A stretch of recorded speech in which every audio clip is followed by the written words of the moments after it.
Hey everybody, welcome to another episode of Leupold's Hunt Talk Radio. I'm your host, Randy Newberg, and today I have two guests who are joining me on a wonderful Friday afternoon here in Bozeman.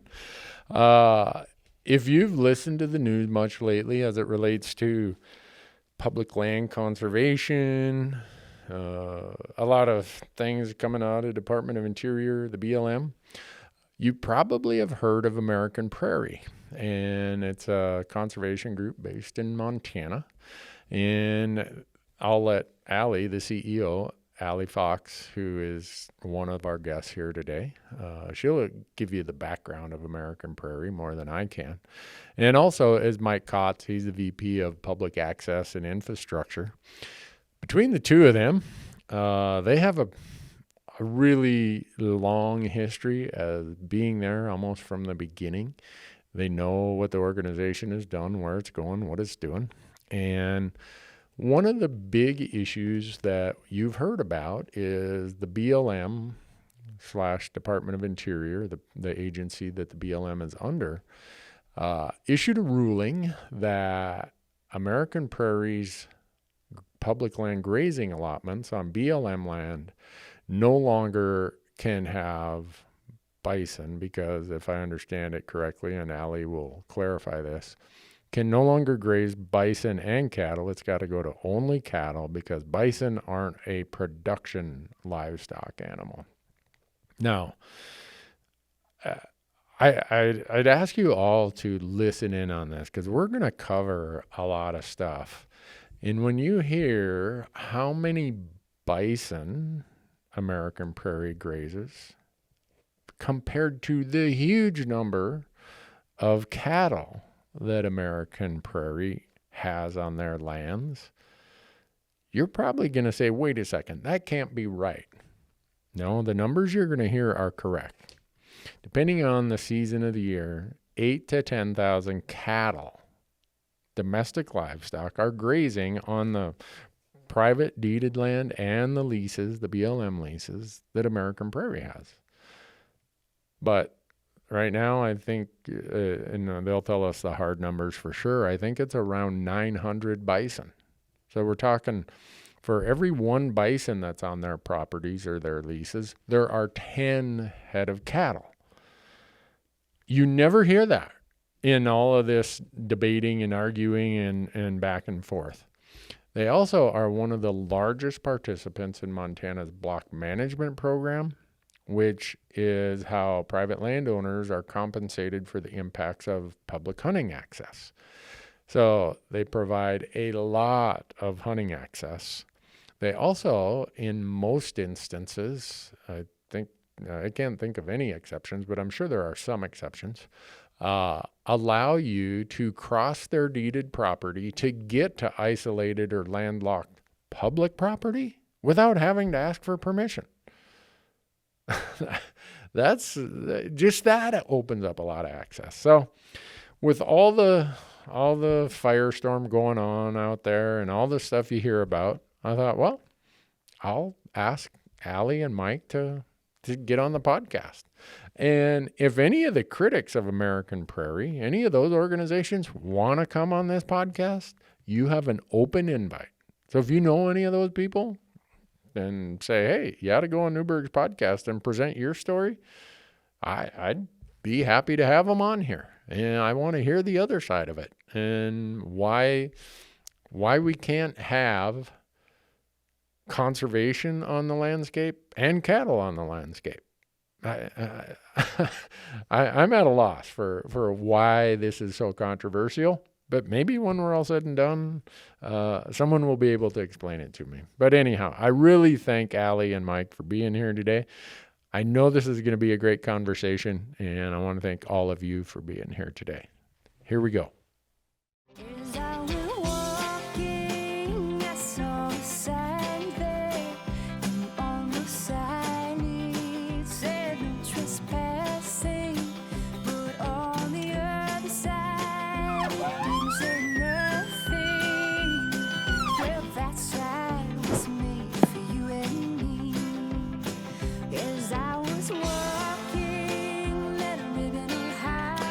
Well, folks, I'm here with two people I've been looking forward to talking to for quite a while. Boy, you guys, you make the news a lot in my circles. I have this forum called the Hunt Talk Forum, and you guys are some of the top threads out there. And for those of you listening, I'm sitting here with Allie Fox, the CEO of American Prairie. Thanks, Allie. Appreciate you taking Thanks for having us, time Randy. on a Friday afternoon. You guys, and then Mike, you're Nice to be back. Every time I see you, you got a different title. So I do. You are I the do. VP of Access and Infrastructure now? That's right. Wow. Mike Kautz, I can't believe I got it right, Mike. It's a lot of buildings, a lot of vehicles, a lot of campgrounds. And a lot of you name it. access. And a lot of access. Yeah. A lot of access. So anyhow, I really appreciate you guys taking the time because there's so many things out there that, well, I told you I was at an event last weekend and some person came up to me right away. Hey, I've read and listened. It sounds like you are on the side of American Prairie. I'm like, they do some really good stuff. I think it's pretty interesting. Man, I got lit up for about 10 minutes. But, oh, well, I'm always interested to know what people have to say about you guys.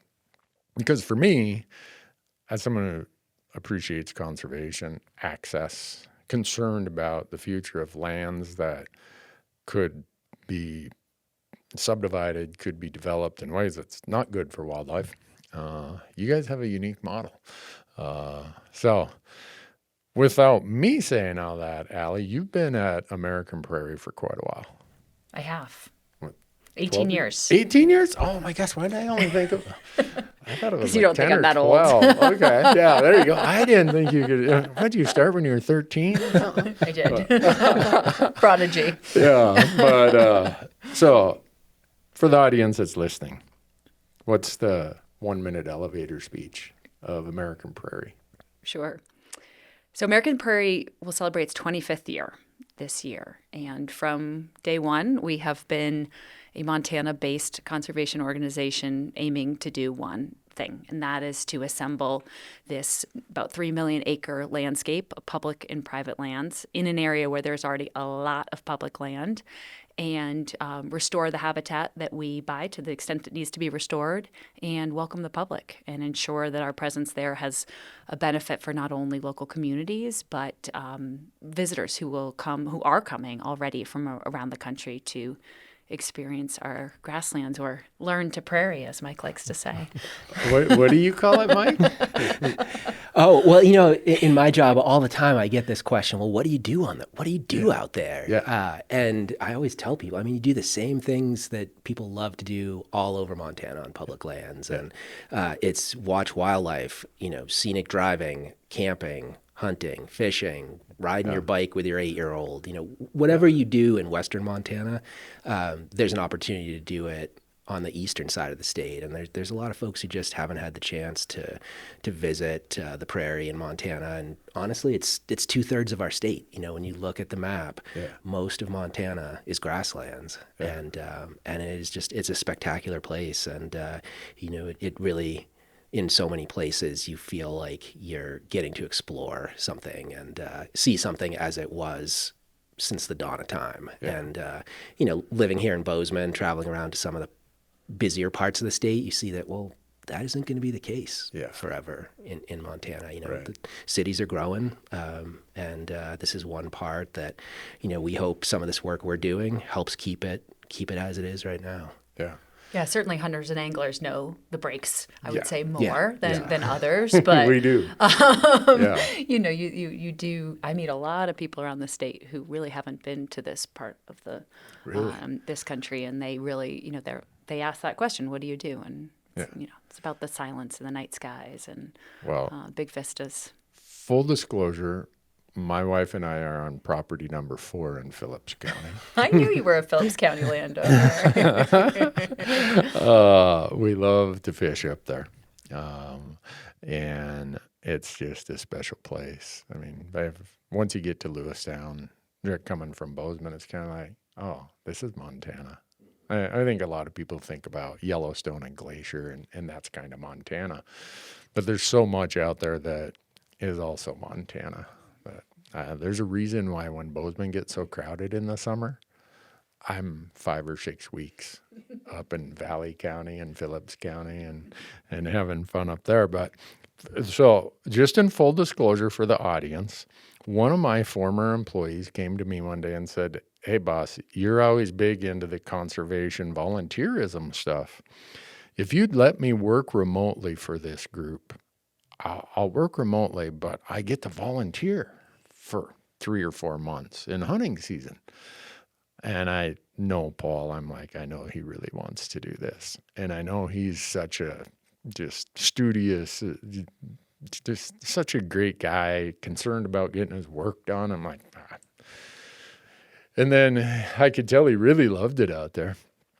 And then when I saw you guys had an opening for a marketing position, I'm like, So I love you, Paul. But, no, we're Thanks, we Randy. thanks, Randy. We love Paul, and honestly, I mean, he's started so many great things within this organization, including in part our volunteer program, because we really, just in the last year, we've really formalized that. And Paul and his wife Jordan were some of our first volunteers, and elsewhere in my career, I'd done a lot of work with volunteer programs, and it was often, sort of that profile of the person who'd maybe retired after, a 30, 40-year career, and they were finally getting to do the things they'd always wanted to do.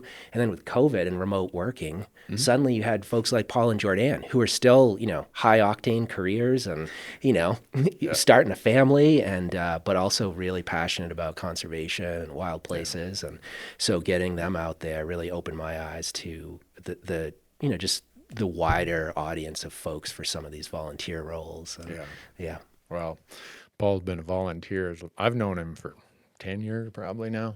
And I met him, he was volunteering at an event. And so when he came to work for us, he's like, I like the fact that you pay everyone for a week of time to go volunteer, and your crew is always volunteering. And so if you got someone in your organization who's going to help with volunteering, Paul gets my vote.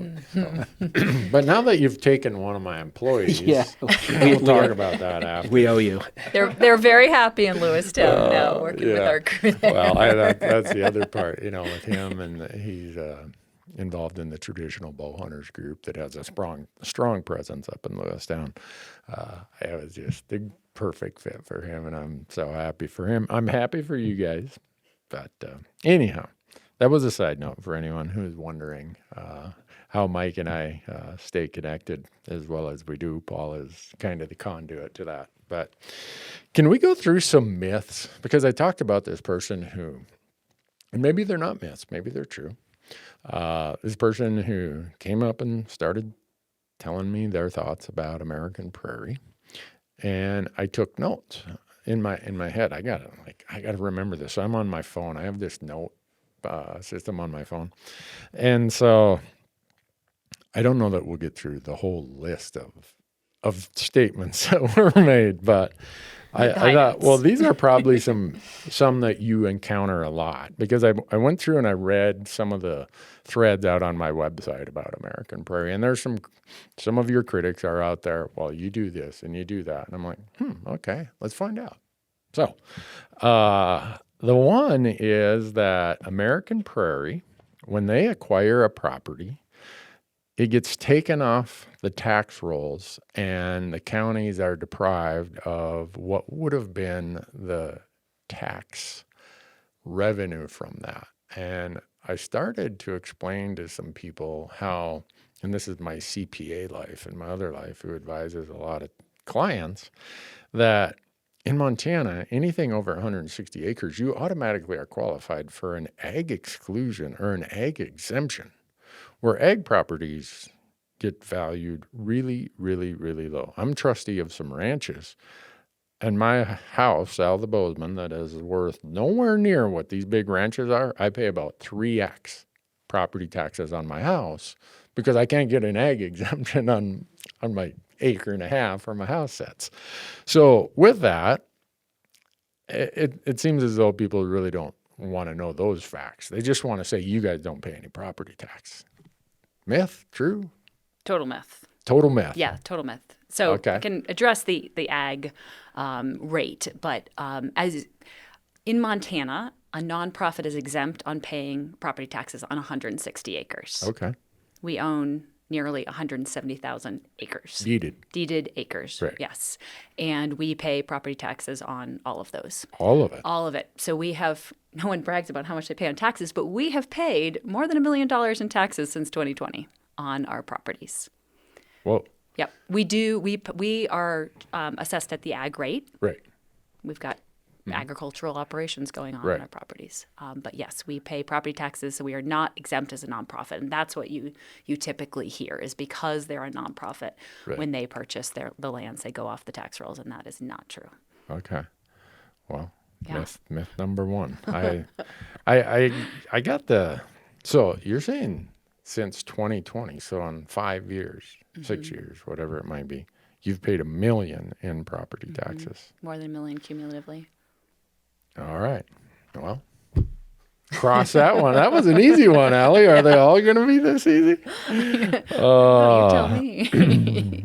All right. The other one, the guy said, I listen to your stuff. I watch your videos. I really like them, but you're falling for this whole idea that they're going to allow access. They don't allow much access at all. And he cited some property where there's, I guess you guys have like a drawing or something, or you have some system for, you're not going to let the whole world go there because you're looking for a higher quality experience. Sure. Is that with your properties? It sounded like it was enrolled in block management.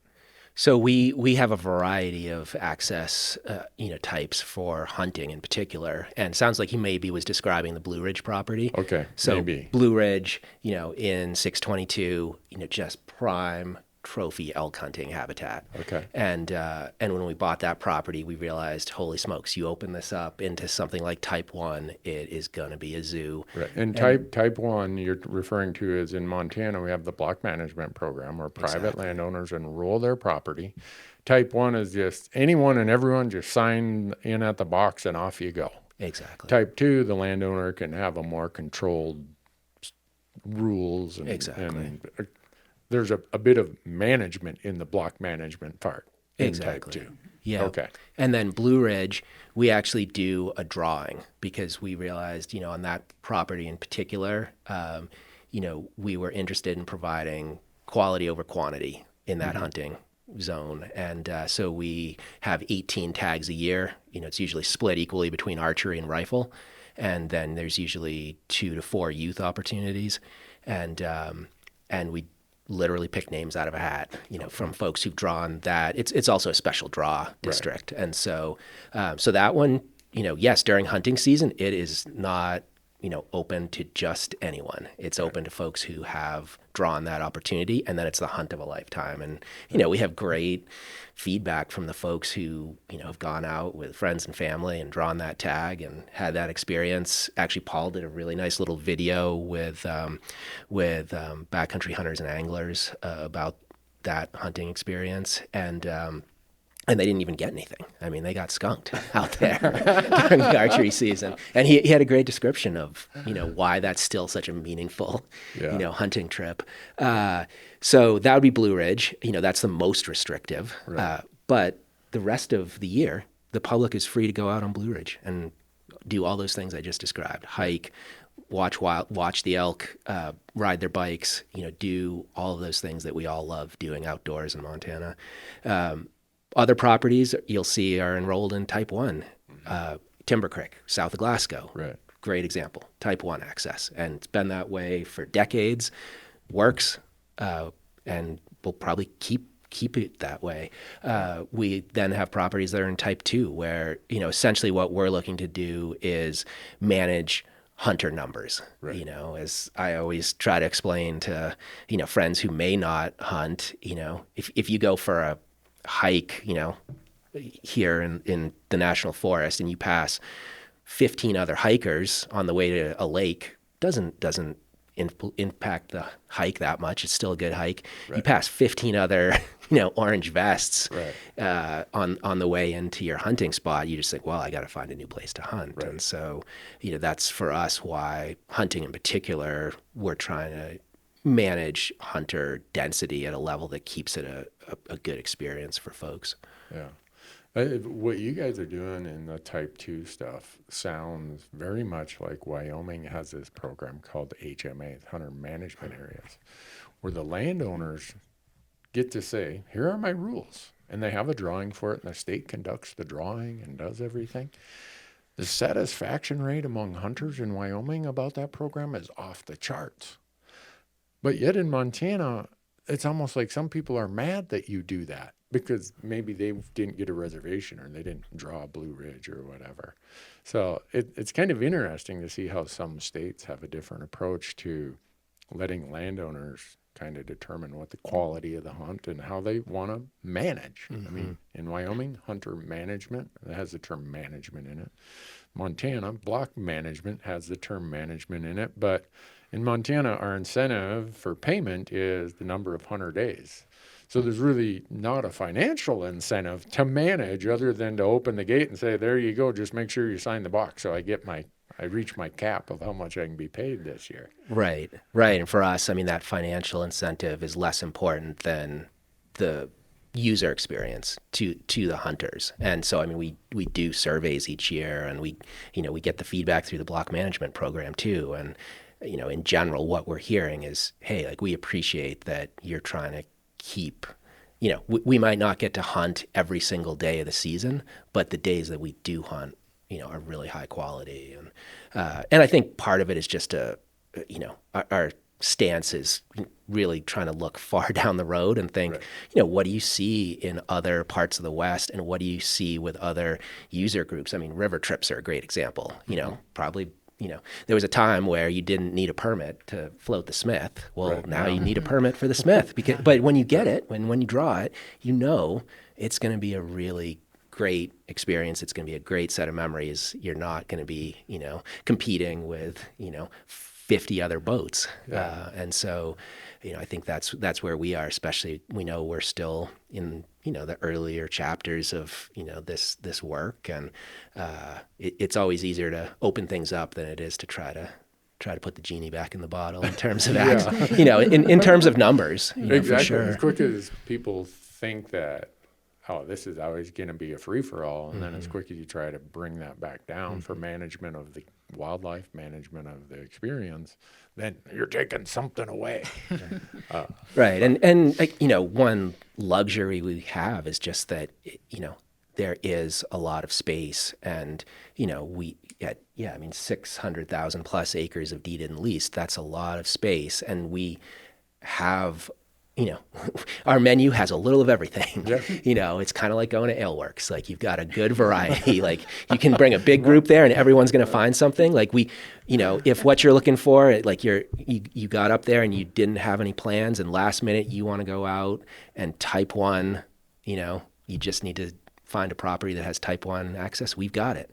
Yeah. If you've got some mobility concerns, or, you're just not, as I'm rapidly getting to, you don't want to hike 6 or 7 miles into your spot, then we've got options for that. You notice how Mike didn't look at me when he said that? I'm the oldest one in this room by a very, very large margin, Mike. So I'm not offended that you said that. I don't like hiking 6 miles anymore either.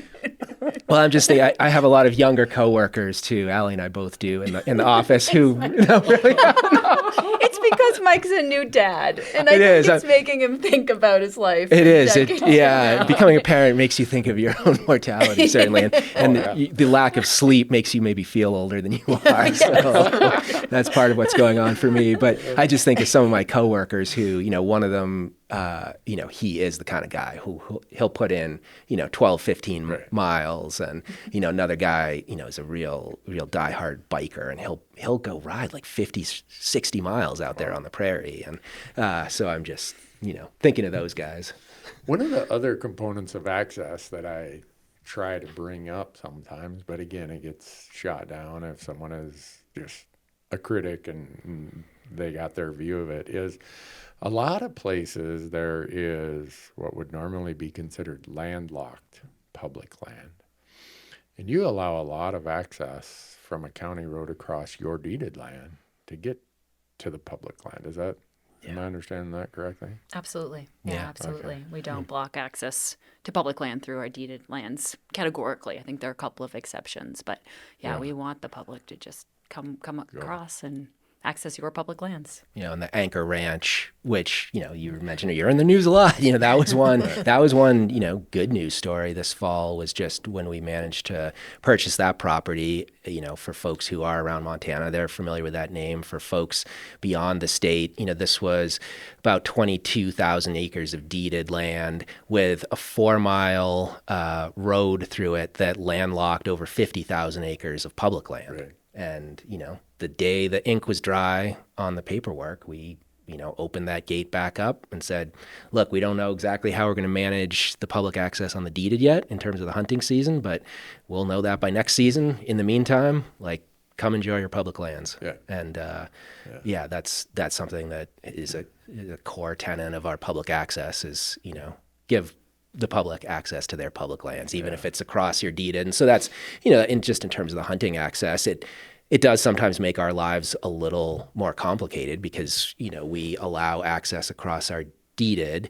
And so you get folks who are walking across deeded land without the block management reservation to get to the public. And, we have really, really great partners at FWP, particularly their wardens who, have been really helpful at, making sure that, because that's kind of unusual for a landowner, the first couple of years we did it, they said, wait, so, you're if we run into folks out there and they really seem earnest and they're just walking across, they can do that? And we said, yeah. And, let us know how to, make your lives easier and from an enforcement standpoint. But that's been something that we've been doing it and it's been working. And, and again, thanks to FWP and particularly their wardens, it's been working out there. Yeah. Well, this will be my 36th year of applying for a bighorn sheep tag that I would use the Anchor Ranch to access. But since I haven't drawn in the past 35 years, I don't think I need to get on the phone and say, hey, when can I get through? That's good. That addresses why some people might have a frustration that some of your properties aren't just, if you want to call it a free-for-all or just a wide open. Because that place you're talking about, first of all, you got to draw the permit through the state drawing. Now, what do you call it? Blue Ridge? Blue Ridge. Yeah. Yeah. There's Larp Hills. Yeah. Yeah. Yeah, So the in number of South Phillips people County. who really are qualified to hold that permit and get access is already, the funnel's constrained that some through the state draw. So I don't know, maybe that's what some people refer to when they say that. Allie, this is going to get to me nerding out as an accountant. I often hear that American Prairie pays way above market value for their properties. I've not known a for-profit, a non-profit, anyone who said, I want to go pay more than what the market value is for anything. But maybe you guys are just altruistic and say, hey, we want to just throw money around to these retiring ranchers. I doubt that you have that much laying around, but Raising money, which we do It's as a hard. nonprofit, is so easy that yes, we're looking to. yeah, real easy, sure. But anyhow, We have done now 49 transactions, I believe wow. it is, and for every one of those, we're paying fair market value. It's a willing buyer, willing seller transaction. Right. We have a lot of market data. We do appraisals in most cases on these properties, and we're aiming to pay fair market value. We want to pay a fair price, of course, to the landowner, but we're going to be in this business for a long time. We're buying properties up in this neck of the woods for a long time, and we have no interest in paying above fair market value. Yeah. If we were, there's some constraints if we were to go way above fair market value with our nonprofit status as well. But what we're really focused on is using our donor dollars wisely. We have donors from all over the country, and they're giving everything from $1 to more, and that's our job, is to spend those dollars wisely. Yeah. So As someone who spent most of my life and career in nonprofits, I always chuckle at that question too, because it's like almost this assumption that the normal, laws of business don't apply to nonprofits somehow. Like the physics don't apply, the laws of business don't apply, and it's like asking somebody, if you, paid the dealer price on the car, and oh, you just handed it over. It's like, Yeah. no, of course, and also that. We're, that running nonprofits is hard and raising money is hard. And, I know Allie is a CEO and she drives a Honda. I have a Toyota with a salvage title and 300,000 miles on it. And sometimes I didn't see a Lamborghini pull up in front of the Oh, studio. yeah, we parked that around the back. This comes from me sitting on the board of a national nonprofit that was a land trust. One of the things we encountered is we would use Land and Water Conservation Fund money, LWCF, to help convey title to the BLM or to the Forest Service. And a lot of people confuse, let's say, the BLM's appraisal rules as being fair market value. So the BLM appraisal rules say you can only take into account the profitability of this land for grazing or for some other, maybe it's oil and gas, maybe it's whatever. But in most of the cases, these lands get valued based on the economic return for raising cattle. Well, billionaires from Wall Street coming here and buying Montana ranches aren't getting them just for the price of running cows. And so they have established a fair market value that takes into account the recreation value, the conservation value, the water values, so many things that the BLM appraisal rules don't allow to be accounted for. And in fact, I know there are instances where the BLM rules result in such a low appraised number that private parties, wealthy folks, come in and be like, well, if the BLM can't pay you this amount, we can pay you 2 or 3 times that amount because we realize the value of the wildlife you have and everything else. Do you think that might cloud or confuse or maybe muddy the waters about people thinking you're paying way over market value? Because market value isn't just running cows. It's what other people competing with you would pay for that property.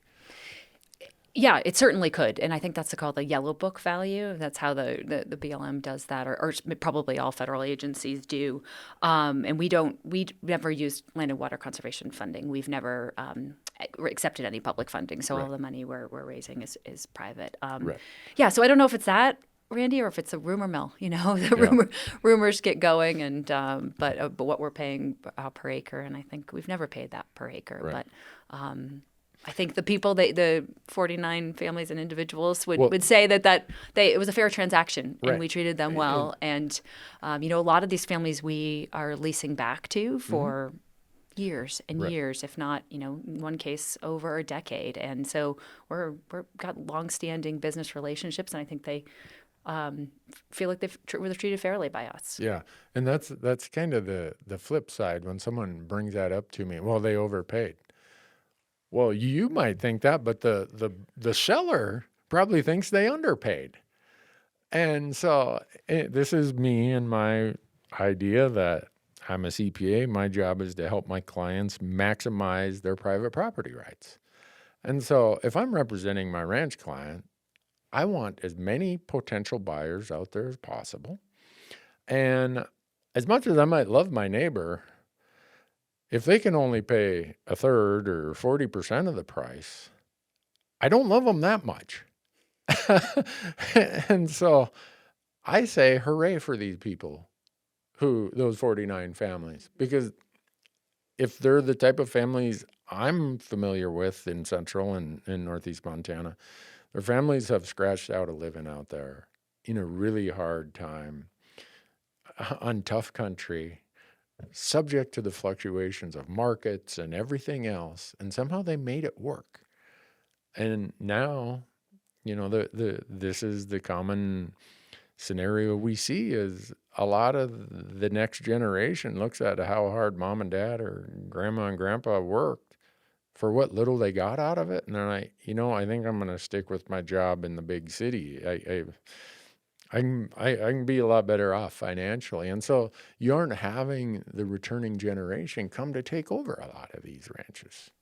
Yeah, that's true. I've been around for most of these transactions, and some of them are cases like that. Some of them are someone was operating this but living 100 miles away and wanted to get something closer to their home place. Right. They're relatively new to the market, maybe, or to the area, been there 10 or 20 years. We've also bought properties from recreational owners, from out-of-state recreational owners. So there are a lot of different circumstances for sure. Okay. Myth. I had written this down as AP pays way above market rate. Myth. Isn't there like this Mythbuster show? Someone told me. Yeah. So I'll let either of you take this next one, because they kind of go hand in hand. That American Prairie eliminates all the cattle when they buy a property. You were just telling me, Allie, that you lease back a lot of property to maybe the seller or the next generation of the seller's family.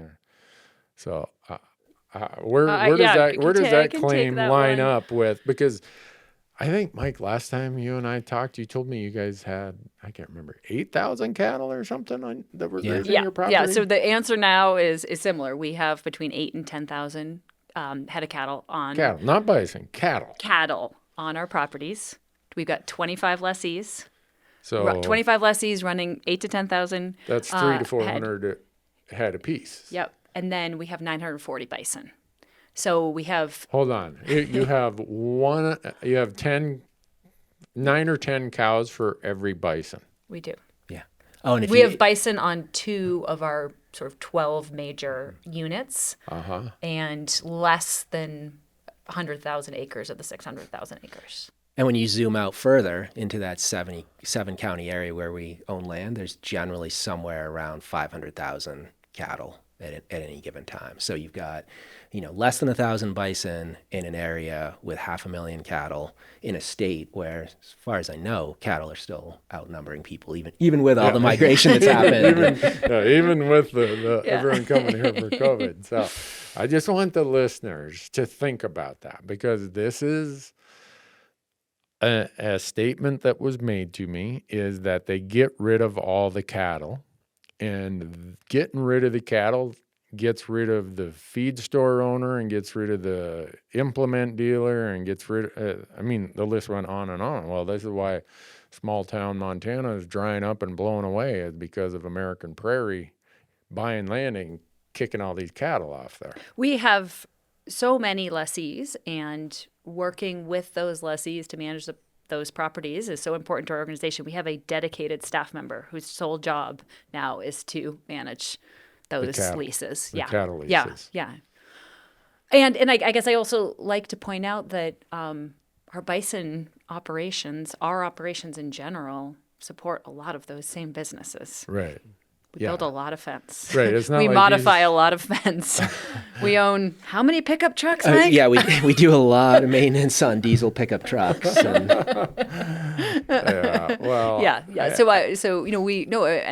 And seriously, it's really important to us to support local businesses, and we track through our accounting system. When we submit our monthly expense reports, we tag those expenses to the county where the money was spent, so that we can report out on a county by county basis and on a statewide basis how much money we're spending in a variety of categories as part of our operations. And from my perspective, working on the public access, it often gets cast into that, like, well, it's either this thing American Prairie is going to do, and what is it? It's like Jurassic Park with bison, or it's going to be just like it is right now, ranching. It's like, well, no, it's actually a little bit of both. Like, I think of the PN property near Judith Landing, that has cattle on it. Yeah. And it also has a couple of our backcountry huts, and it's got a mix of recreation and ranching and, in the fall, hunting, and, we manage it adaptively depending on what's going on out there. The first year we saw that, wow, like if you do leave the lid on the cookie jar open, like, yeah, you get a lot of off-road driving and everything. And we had our ears chewed, especially by folks, from around Lewistown who were like, wow, you guys gotta close that gate. And so we closed the gate and said, look, you can bring horses in, you can bike in. And so, we do take that feedback too from the folks who use the ground recreationally, from the family that lives there and runs the cattle, that the grass is leased to. And so it's, something that I think I've been learning in my job is just that, yeah, it's always going to be, the conditions on the ground are always going to be changing. The conditions with your visitors are always going to be changing. And we just have been learning to adapt. Yeah. Well, as you were saying this, it's not either or. This is my theory. The audience has heard this 20 times if they've heard it once, is that since America has become a computerized society, all of our instruments run on a binary system, so somehow we feel we got to run on a binary All system. zeros and ones. I like that. It's got to be, I like it. yeah, zeros and ones, either a yes or no, a yay or a nay, a good or a bad. And it leads us into almost this binary world where it's me and then it's everything else is not me. And it doesn't leave any space for, we can have it all. We can have both. We can have cattle and we can have conservation. And so I don't know if that's where some of this myth stuff is. Yeah. But pretty soon you're going to hear me doing podcasts about the binary mind and why America is going in the ditch because of the binary mind. But that's a whole different thing. I thought you were going to we're talking to each other through computers rather than face to face. So that was the direction you were taking. I think, that's a whole nother topic, Allie. But I do think that plays into it, right? The way we communicate and form our little cliques that we hang out with is the binary system drives us to this little clique of people that we're all guilty of it. We like the confirmation bias that comes with, yeah, Randy, good job, So I think that creates an environment where maybe the intensity of belief in some things might be stronger than it otherwise would be. Like, you guys get rid of all the cattle. I know I'm going to keep saying this, but 900, what did you say, 940 bison? Yes. 940. And about between 8 and 10,000 cattle. That's a 10-to-1 ratio. And most people thought it was 10 bison to 1 cattle. Yeah. It's the other way. The other way around. 9 to 10 cattle for every bison. Yeah. All right. Cross that one off the list. We're running out of things here. Then we're going to really open it up to the juicy. Page two is the real juicy stuff. So I see Mike looking at Allie like, I'm going to let you take those ones. We've been in the news recently. Did you hear? Yeah, I have heard. And when I did some video pieces about why you were in the news and my confusion about what has this accomplished, I don't see any benefit to this. I got some heated responses. It's like, well, you don't understand. It's like, okay, tell me what I don't understand. So just so you know, your critics have an open invitation to come on this podcast also. So if some of the folks who litigate against you or, whatever, they have a standing invitation so far. Either they have not heard the invitation on this podcast or they just don't want to come. So I'm equal opportunity. I'm open to all ideas. But the last one was that the American Prairie has, and I don't even know how you address this. This is that you are, part of your mission is to get ranchers out of business. I mean, I don't know if you even want to go there, but that was kind of the capstone claim that was made of, well, this is their real goal. And I've been all over your website to try to see what your mission is, and I can't find where running ranchers out of business was in your mission. Yeah, maybe I'll take your we both and that we can run back to your 940 bison and 8 to 10,000 cattle and the 25 ranching families we work with. I think that may be evidence enough, but if we need more evidence, and you may have talked about this the last time you were on the podcast, we also have a program where we work with neighboring landowners who are not leasing from us. We call it Wild Sky, and we're working on our common goals of having more wildlife in the area. So we are paying for tolerance of wildlife in the area, and we're working with another 21 families, and paying about $80,000 a year in incentives to tolerate more species, to tolerate certain species. We have a Cameras for Conservation program. We have a range riding partnership along the Judith and rivers and Arrow Creek, kind of along near the Missouri there. And we haven't had any issues, and we've got range riders out riding on ground where we know there have been multiple grizzly bear sightings. So, as we manage for more wildlife, which is ultimately our goal, we don't want that to negatively adversely affect our neighbors, and we want to find that common ground on all these species out there and more abundant. So we do not we're not trying to put anybody out of business. Yeah, well, Brian Yablonsky from PERC, which based here, how did everything get based in Bozeman? I don't know, but Brian is a good friend of mine. And when you were talking about paying private landowners incentives for tolerance of wildlife, my mind is like, PERC's doing the same thing. They have elk occupancy agreements. Yep, they do. And so I'm trying to figure out where. And they've been writing about these kinds of, studying and writing and bringing people together to share those kinds of programs for a long time. Right. Yeah. So I'm sure some people were making note of that as you were talking about these incentives, Allie, because I'm a strong believer that whatever mechanisms help to create lasting impressions and sustainability to landscapes, I don't care if they're private programs, public programs. Exactly. That's what I'm here for. So, and it's the both and again. One of the things that you need to have, healthy wildlife populations is just that undeveloped landscape. And ranching, we have what we have in Montana in part because of ranchers and the stewardship, the good stewardship of the landscape over generations. Right. And so, our work depends on that. Well, you know what? Cowboys developed as a strategy to, keep your stock safe in a wild landscape with a lot of wildlife.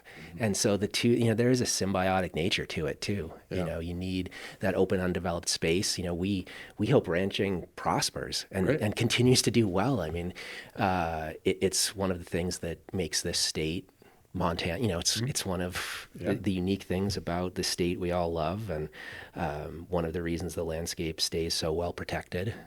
And we think there's space to have, bison. We think there's space to have thriving, prairie dog colonies, the things that, there's just not so much left of anymore. Right. And I know last time I was on, I was giving Town Pump a hard time, which, I love their hot dogs, and I got nothing against Town Pump, but, once you turn something into a Town Pump, it's not going back. Are you saying that because they just built one across the highway from my studio? Yeah. The biggest in the state. His own beer cave. I think that's a worthwhile point to maybe touch on before we get into this next stretch. Is as a CPA here in Montana, especially one who does as much trust in estate work as I did, I had a lot of ranch clients, and they are as salt of the earth, wonderful people. I always look forward to going out to the place and sitting down, having coffee, going over with all the things. And I sometimes people wonder what I mean when I say this, but I always say that the beauty of Montana and the open spaces we have is because we have some amazing private land stewards in this state. Yes. And you cannot look at Montana and fall in love with it without asking the question, how did this happen? Why is this not like every place else? Well, because in a state that's 2/3 private land, and you have a conservation private land ethos like we have here, you end up with what we have here. And whatever I can do to keep that going, I'm on board with that. And so it gets back to this. Where does this binary, it's either got to be good or it's got to be bad. And all of it, it's either all good or it's all bad. And so I'm glad you guys feel that same way and recognize the value of these private land stewards and what they've done to be where we're at today. Oh, absolutely. I mean, just like any landowner, you want good relationships with your neighbors. You want to get along with your neighbors. And, that's certainly true for us as an organization. I mean, we work together in so many different ways with our neighbors. I mean, whether it's on, in my world, it's hunting access and, figuring out, if a road is a problem, how do we manage that? How do we share, road costs when we need to get a grader in and fix something? How do we, share, just keeping eyes on the place during the hunting season. And those relationships are so important. Yeah. All right. Now we're going to jump into why Allie is one of the most quoted people in media these days. Did you plan on being such a media personality? Did I aspire to be on 60 Minutes? No, Randy.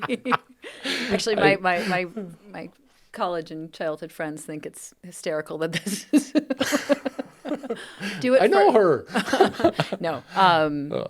No, we do what we need to do in our jobs to advance this mission, and mine happens to be speaking to the media, and we're always happy to tell our side of the story. Right. And that side of that story is if you have any interest in Western conservation, big landscape conservation, what has happened, and I'm going to give the 10-second version, and I'm going to ask you, Allie, to give more background to it, but the BLM, Department of Interior, just made a ruling about the grazing allotments that American Prairie has. It has changed things, and I'll let you explain the rest of it from there. Sure. So, as I'm sure your listeners know, bison have a dual status here in the state as wildlife and livestock. Okay, I'm gonna. You don't want to start there. Let me give more than a 10-second introduction. In 1995, I went to the Montana legislature and threw a fit, along with every other hunter I knew who was there, that Montana said we are going to treat bison as livestock. They're no longer going to be under the purview of Montana Fish, Wildlife, and Parks.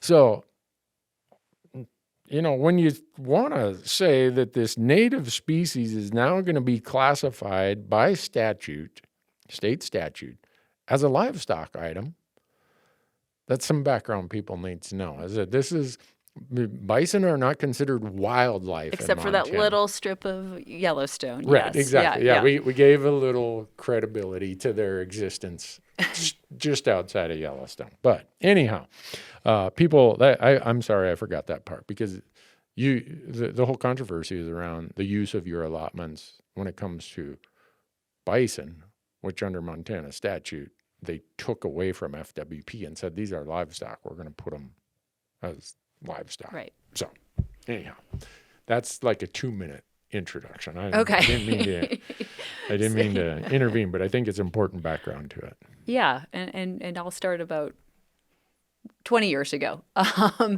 American Prairie bought its first property in 2004. Those who came before Mike and I at this organization were brave, and then they said, we want to run bison, but it's important to get bison back on this landscape. They've been absent for 120 years. Mm-hmm. They have a myriad of ecological benefits. And so American Prairie introduced the first bison to our properties in 2005, 16 animals from Wind Cave National Park. In South Dakota. In South Dakota, yep. Yes. That herd has now grown to 940 on 2 different units. And we have been grazing our bison as livestock on public lands for 20 years.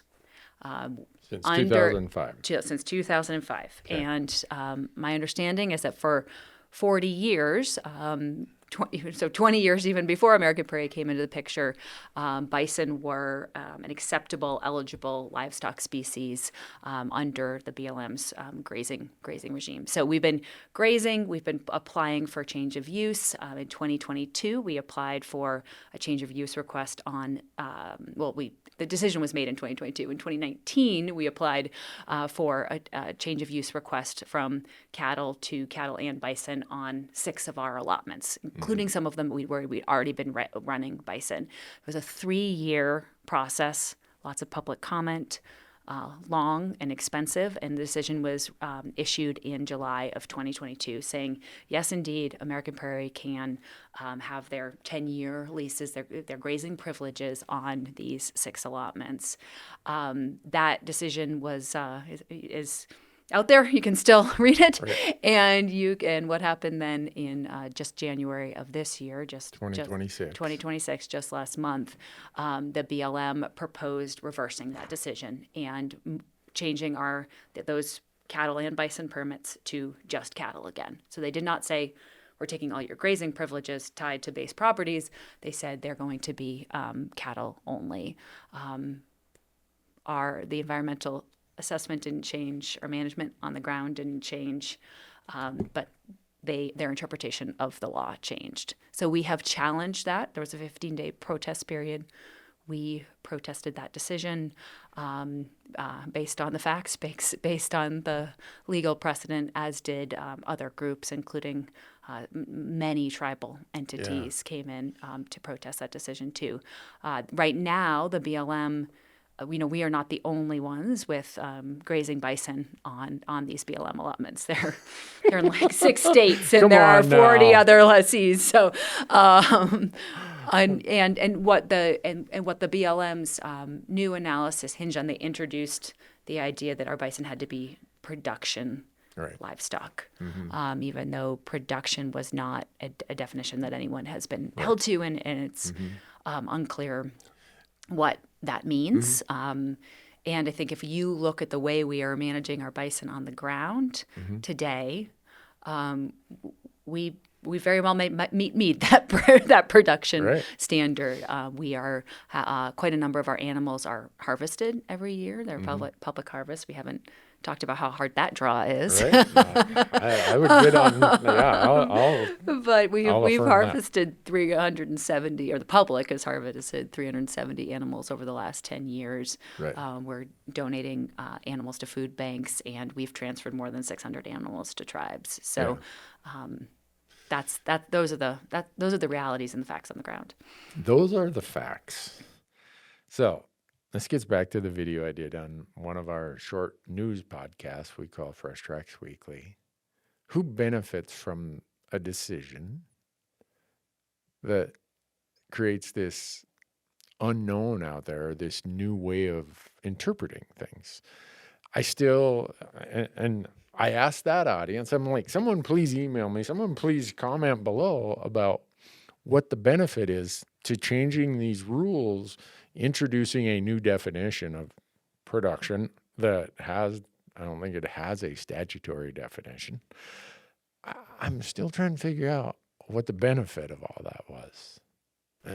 Well, there are a lot of people that depend on the consistent application of rules and regulations around public land management, right? Right. Yeah. No, I mean, from where I sit, working on public access and recreation, I mean, it's just a loss across the board. It is a loss of opportunity for Montanans to fill their freezers. Again, 370 bison, I just think of, man, maybe I've filled my freezer 20 some times in my lifetime. I mean, 370 freezers is, that's a lot of food. 22,000 pounds donated to local food banks, 75,000 pounds of bison overall. I mean, in terms of, when you think of it, well, what do you produce? Well, that is a lot of meat. We produce that, but we also produce, those experiences that people are having out there. And I think it's also a loss in some ways for public lands, which are so important across, again, regardless of where you sit on the binary political spectrum, Montanans agree public lands matter and we hold them with some sanctity. And this, to me, is a loss for that because it just shows that they continue to be a political football. Well, political football. Mike said it. I was going to say it, and I was going to grant both of you the opportunity to be quiet when the word political football came up. Because I'm looking at, okay, what changed on the landscape? You guys have been there doing this for 20 years. Been no disease transmission. All the things that we hear are the problem. And then all of a sudden, it changes. So, the only thing that changed over the course of that time is there are political pendulums that in 20 years have swung way this way and swung way that way. And I view it as a lot of political football and virtue signaling. I'm sorry anyone who thinks I'm saying that just because you guys are here, they haven't read all my posts out on my Hunt Talk forum or been listening to this podcast. To me, this is nothing but virtue signaling because it created no positive benefit that I can think of, and that nobody in my quest for hearing what the positive benefits are, no one's provided anything. But it's created a lot of negative benefits, the uncertainty. And people think I'm speaking about this abstractly. I'm trustee of a ranch that has a public grazing lease. I signed that 10-year lease. I know what's in those 10-year leases. So people aren't going to be like, well, Randy, you don't understand. I've had people say that before, and I just let them talk. Like, oh, really? I wonder what I don't understand. So the whole system that we have depends on predictability and consistency.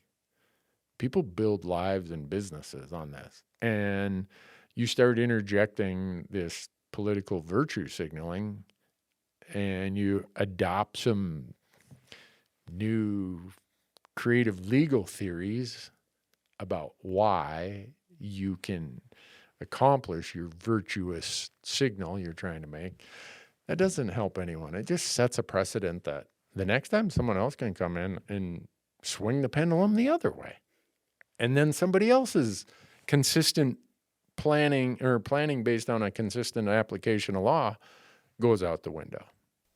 So I can't tell you how many times I've heard that very thing. Okay. Pendulum swings both ways. And we're just, and I appreciate that you're recognizing that back to nonprofit, for-profit, we're running a business. We're making business decisions. We, the costs of this would be significant to our organization. We have planned to build and grow our herds. 2/3 of the ground they graze on is public land, and we were chugging along for 20 years. Yeah.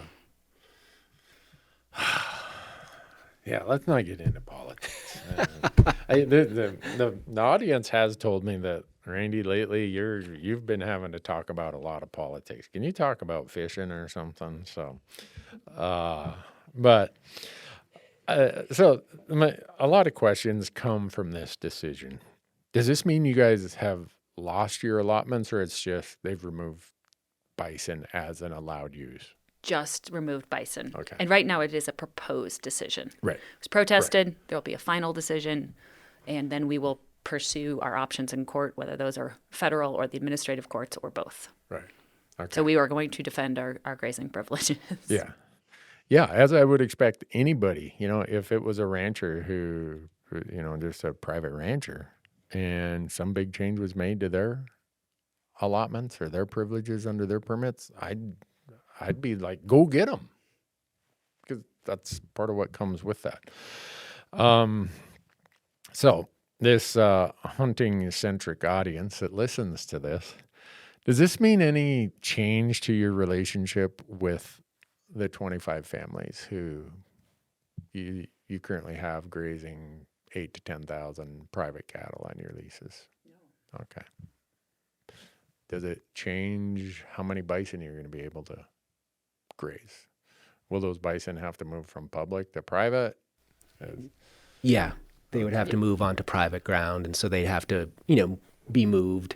It's a disturbance to the animals, but one that, we're certainly equipped to do, and we do it in a low stress way. And so it's all manageable. But again, I just think, it does potentially diminish the number of opportunities for people to come and harvest bison.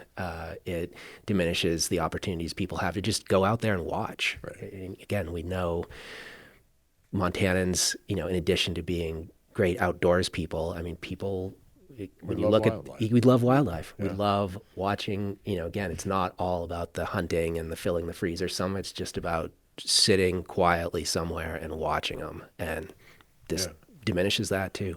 Yeah. So someone on my forum said, because they focused on this production definition, they're like, well, how many bison would we have to buy from AP so that it could be production based? Is there any, and this might be the abstract, it means nothing discussion, but for someone like me who's like, okay, you want to invent rules, I'm a CPA. My job is when Congress passes a tax law, I got to figure out a way around that for my client. I'm here to disinherit the federal treasury. That's as basic as I can say what my daily job was.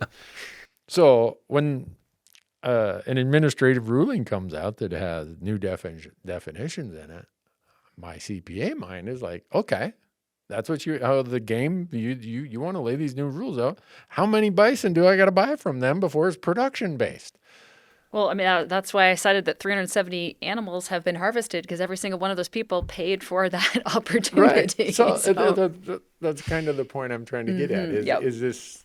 We think there's an opportunity to draw that out. Yeah, what does constitute production? Because it's not currently defined. And as you said, the laws haven't changed, the science hasn't changed, the management hasn't changed. And the number of horses that I know that are grazing on BLM allotments, and they are not selling and slaughtering those horses for production. It's like, this opens up such a can of worms, if you want to call it that. If this was a tax law this vague, this would be the Accountants Full-Time Employment Act, man. We'd be holding conferences on how to go and get around this. We'd be building schemes, and our clients would be like, yeah. But I think we've covered that well enough. But state land leases, Montana State Land Board, managed by Montana DNRC. Do you have any leases among your properties that are with them? Oh, absolutely. Yeah. And There's state sections does any of this interspersed. apply to their leases? Well, that's a separate legal challenge that American Prairie is in the middle of right now, because when we went to renew our state leases, typically the state follows the federal grazing plan. And when the decision that was made in 2022 was immediately challenged by a number of state agencies and others. And they came back to us and said, we're not going to renew your permits until this is settled, until we see where this goes. And so those sections are important. They're important connectivity. They're important to our management. And so the state has rules that they're supposed to follow in terms of using MEPA, using the Montana environmental assessment process to evaluate, and they had not done that, and so we have challenged that legally. Yeah. So you guys are not responsible for what I'm about to say here. This is strictly Randy going on the record. When Montana Fish, Wildlife, and Parks was entered into that whole mess, I'm scratching my head saying, what the hell are my hunter dollars, my Pittman Robertson dollars, everything else, my license dollars? What's coming to this to have a wildlife agency and join in an action and a claim against you guys? For those of you listening who are hunters, your agency is spending your dollars on this kind of foolishness against a claim against you guys. Are what, the number 2 or number 3 block management enrollee in the state? We're in the top 10, yeah, top 10 somewhere. We don't know exactly. I got to stop there because I'm about ready to say something that would probably get a phone call from somebody. So, but anyhow, it's just for those of us who are hunters, we're like, because I was reading the background of some of these state lease ones, and that's why I brought it up, knowing this, is why on earth is Montana Fish, Wildlife, and Parks part of this action against you guys? If you're a hunter, you should be asking your agency, your elected and appointed officials, why in the hell are our hunter dollars being used for this? When you guys are providing as much access as you are, as much hunting opportunity as you are. That was me saying that. It's a fair question. Yeah. All right. We all know the answer. And our job is to have productive long-term relationships with these agencies. Right. I mean, you have to. I mean, you everybody wants to have productive long-term relationships with their neighbors, with their community, with their agencies. But when there are people with the levers of power who say, well, I need to do some virtue signaling also, some of our institutions can be utilized in a way that is hard for their constituents, in this case hunters, to understand what the hell is our money being wasted on that and our time. But all right, this one, as a hunter, I'm looking at, I read your appeal. Is it appeal? Is that what you have right now? On the decision? It's a protest. Protest. Okay. You have on the bottom, you have 2 legal counsels who are representing it. In the hunting space, we see one of your legal counsel is Earth Justice, who has litigated a lot of hunting issues. I got to ask the question. Tell me as a hunter why my concerns are not valid. Or maybe they're valid, but what's the background of why Earth Justice would be one of your co-counsels in this? Yeah, so we've worked with Earth Justice actually since 2021 Okay. on a couple of different matters. They have expertise in bison issues. They have expertise working on these DOI, BLM cases. They provide all their legal services pro bono. Pro bono. Pro bono, and they are excellent attorneys. And we're grateful for their partnership. There are pro bono attorneys. Yeah, there we go. And but I will say that as I think you've seen over the last 5 years, this doesn't change our mission. It doesn't change our management. It doesn't change our commitment to access our hunting. That we work with Earth Justice, and we really value that work that they do for us. Okay. And we would love not to be litigating, and yet here we are. Yeah, that's a good point. So that's what as accountants we always advise our clients: be on retainer with the best law firm in town, and then operate in a way that you never have to use them. Exactly. We would love not to, but if we have to, we're going to make sure we have good attorneys, and they're excellent. And we do it in a and then when it's pro bono, way. Yeah. You know, as trustee of your donor's money, I guess, can you turn down free expert legal advice just because some hunters are questioning you about it? So, well, all right, they'll look at our patterns. They'll look at the access we provide. They'll look at our history. So nothing's changing. Within the hunting space, the number of rumors I've heard about. We've seen the forums. Okay. And so I just, I want to just address it. Yeah. No, absolutely. Yeah. No, I appreciate that. I really appreciate that. So, oh man, now we can get into the whatever else. There's a few things. Today this morning, did you guys do this just because we were doing a podcast today? You said, well, let's wait and release the public announcement of this new property we acquired Friday morning when we're doing the podcast with Randy? Oh, we just knew people wanted good news for going into the weekend.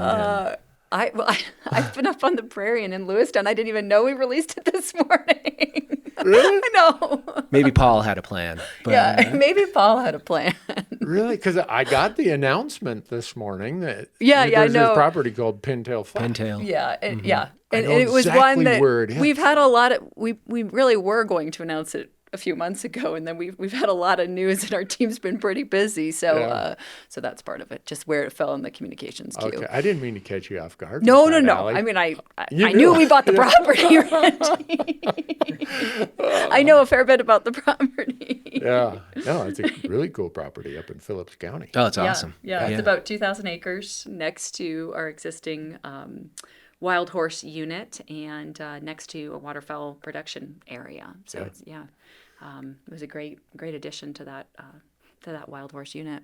Yeah, Close to 191 there. Great. I mean, and we have great neighbors there. I mean, we're right across the fence from the Ani Nakota tribes. We're neighbors with the Korsbeck wildfowl production area, or one of our coworkers calls it the duck factory. Oh, it is. Up there, a little Yeah. prairie pothole, and so yeah, I mean, it's just got some really interesting habitat, diversity there, and just a beautiful spot. You look over at the Little Rockies, and yeah. I know exactly where it is. You do. I haven't hunted sharptail around there. Yeah. Yeah, But yeah. it's cool that, a lot of people just think it's bison that benefit from what you do. But you look at all the upland bird species, in this case, waterfowl production, the whole prairie pothole, everyone thinks of that as the Dakotas, but it extends across, they call it the Missouri Coteau. It extends across a lot of the places where you're doing work. In Phillips County and Valley County, places like that. And so there's a lot of good that comes of that. And so now, I guess, Mike, now you got to know the property. You got to figure out exactly, what the yeah, access plan exactly. is Well, gonna yeah, be. and maybe you should talk about park and our process with new properties. 'Cause Yeah, I know I- you all talked about that the last time. But, Yeah. good to reiterate what that looks like. Yeah, I mean, that's one of the favorite parts of my job is, when we get to make these announcements, and then we get to go out on the ground and figure out what the access is going to look like. So, I mean, this year, I mean, we have a lot to figure out. I mean, between the anchor, that's a lot of ground, and that had 2 different parcels of deeded land. One's kind of up in the foothills of the Bear's Paw. So again, just, We bought 6 properties last year. yeah, and we, They're busy. we've spent a bunch of time talking about bison, but just as I said the last time I was on, people kind of, sometimes think, oh, you guys are the bison people. No, we're the prairie. We're the prairie people. Yeah. We work on prairie potholes. We work on prairie dogs. We work on, the breaks habitat along the Missouri River and the big rivers that run through the prairie, cottonwood galleries, and so. This year we have a group of those of us who work at American Prairie from all different departments. So we've got our biologist, we've got actually our chief financial officer, who's a guy who loves hunting big game with pack goats. We've got a person who's on our marketing team. Paul is on the group. So we've got about 8 people from all around the organization who honestly come at it from a variety of different angles. I mean, my coworker Lars, he is a really big bird hunter. He's hunted elk, and as he said, like, I've done it, and now I don't need to do it again for maybe 8 or 10 years. And then we've got other folks on there who I don't think they even own a shotgun, or like Paul. I mean, Paul has a shotgun, but he's archery, and that's what he lives for. And so we have just a diversity of viewpoints on there. We usually spend 3 or 4 days on each new property, driving around, walking around, hiking around, and figuring out, what the public access might look like. We spend a lot of time before and after those meetings talking with neighbors, talking with FWP, just getting to know the place. I mean, it's one of the reasons that when we bought something like the anchor or even this pintail, we say, hey, bear with us for a year. It's going to take us a year to get to know the place. And even then, we recognize, like, that's the bare minimum is a year, especially at some of these big places. It's just, it takes a lot of trips. It takes a lot of miles on the truck, and to really, and a lot of conversations with folks who've spent more time than us out there to get a sense of how we might want to manage it. But, those core tenets are public access to public lands, quality over quantity when we think about, access, especially during hunting season, and keeping the, quality of the experience high. and really just protecting what's there. So again, I mean, we tend to, obviously any county roads, any big roads, those stay open. A lot of the 2 tracks and stuff, we just say, these are non-motorized. Walk in, bike in, take horses in. It's one of my favorite parts of the job. Is going out there and getting to know those different properties, and for folks who haven't been out there, just getting to see the variety that the Prairie covers, because it is. I mean, a place like Pintail, where you've got big sage flats, but then a prairie pothole, and you've got these wetland areas, and we've got riparian areas now with beaver coming back to the Prairie, and it's just again, I think it's so surprising to a lot of folks who aren't familiar with the Prairie to really see it. Yeah. Well, I love it up there. I know all the folks in Phillips County are going to be like, Randy, shut up. Tell them it's cold. Tell them it's full of mosquitoes. And it is. It's those things too. It's all those things. It's all those things too. I mean, it is. It's not for everyone. Yeah. The roads are rough. I mean, it's, as I always tell people, I'm like, there's like 3 days a year where you say to yourself, man, it's just right temperature wise. Yeah. It's almost always A few more than 3. Wow. It was pretty nice yesterday. Actually, not yesterday, the day before. My wife is the biggest walleye fanatic on the planet, which means all those, the big lake, Fort Peck, and then any smaller reservoir up there has walleyes in it. And that's why we hang out up there in the summertime. Yeah. And it has a Dairy Queen in Malton and one in Glasgow. Exactly. Yeah. Yeah. You got the bookends there. Do you go in at Fourchette Bay? Yeah, but if it rains in Fourchette, getting up that hill out of there when you're towing a boat, you just camp out till it dries off. Yeah, I hauled, I don't know how many cubic yards of Fourchette dirt out of there one time. I made the mistake of thinking, I'm going to get out of here. I did. I barely got to the top of the hill, but I had so much mud in my boat that just from the tires spinning.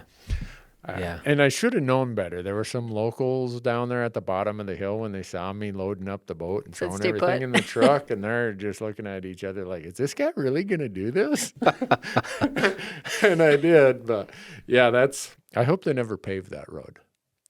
Because if so, Fourchette would become like every other place. Yeah. And it's a fascinating place. Fourchette is where there's a big bend in the Missouri River. The mussel shell comes in right across from there.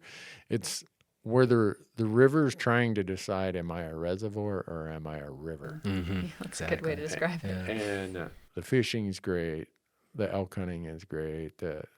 Just if you're into going and walking and hiking, you aren't going to encounter a lot of people.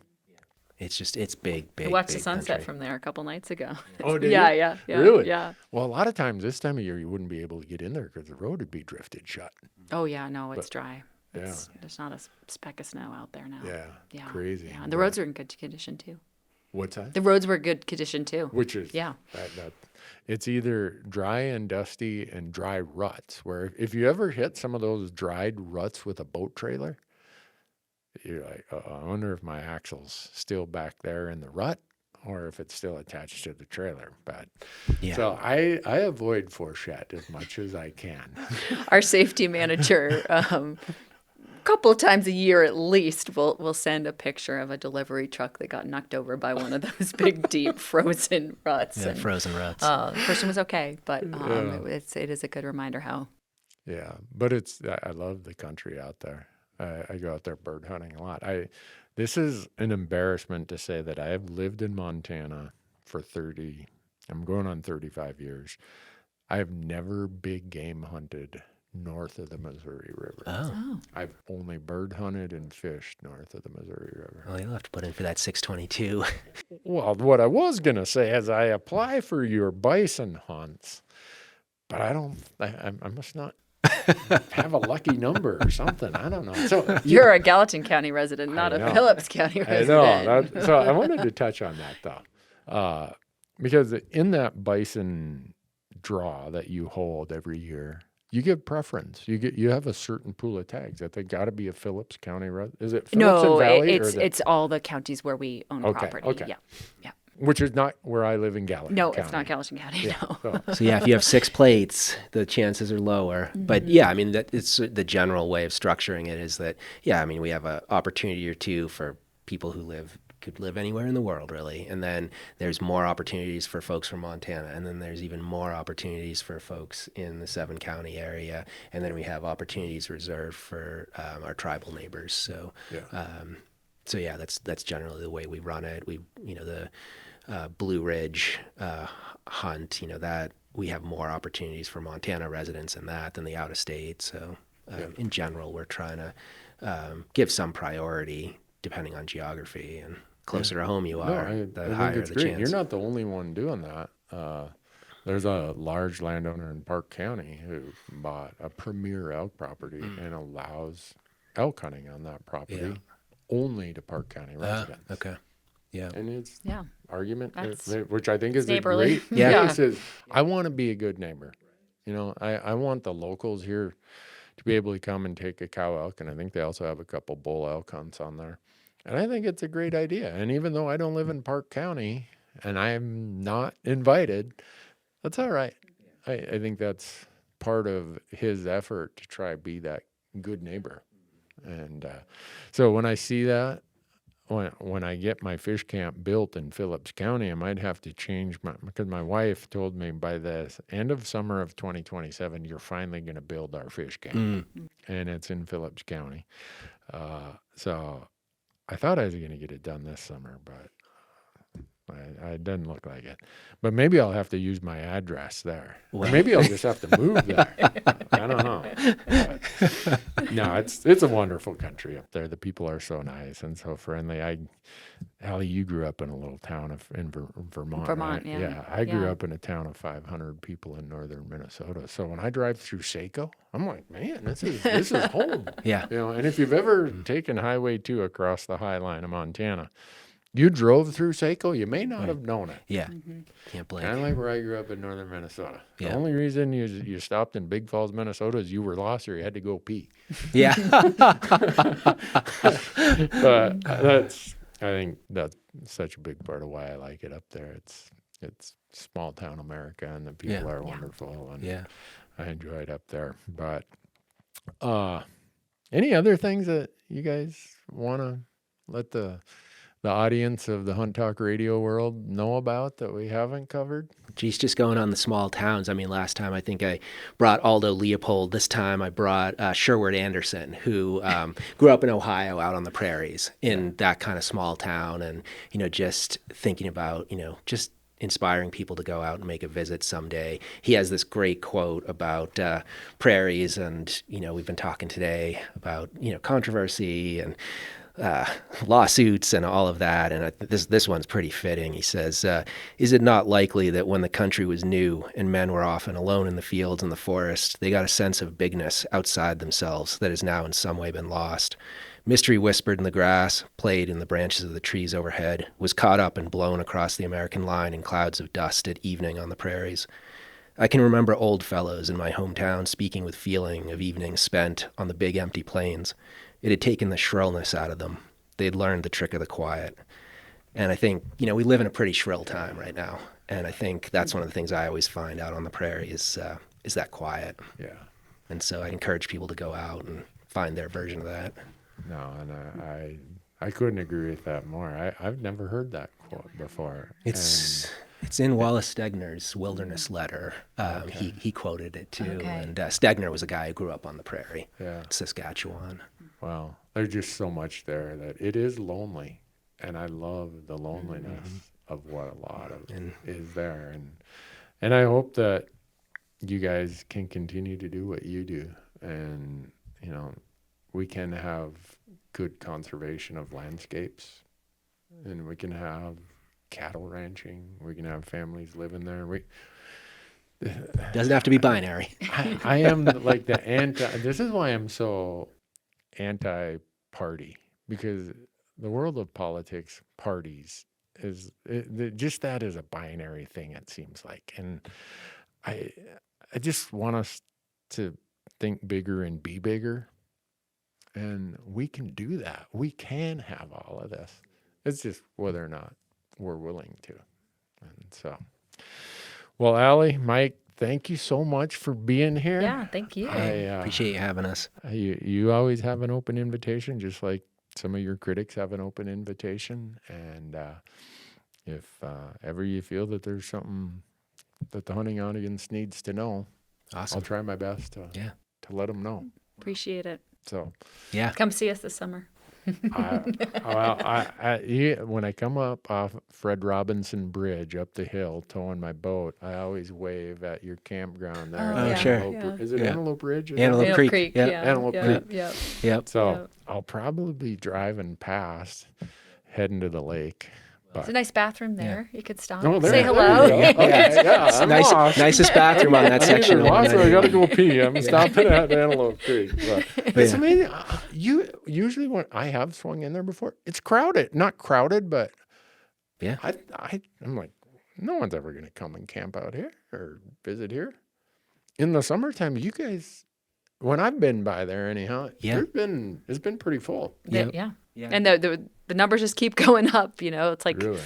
we saw huge increases in our facilities right after COVID. 50% a year, and now it's more like 10% a year. But there are cabins there and RV sites, and really nice interpretive trail. It's right off the highway, which is nice. Our other campground is very lonely in all the best ways. It's 50 miles down Dry Fork to get to it, but we're seeing people really discover it and make it a family tradition too. We have logs, visitor logs at our huts, and Mike likes to do all staff presentations that include clips from those visitor logs, and people are making it a tradition to come back year after year. That's cool. And that's really rewarding to us.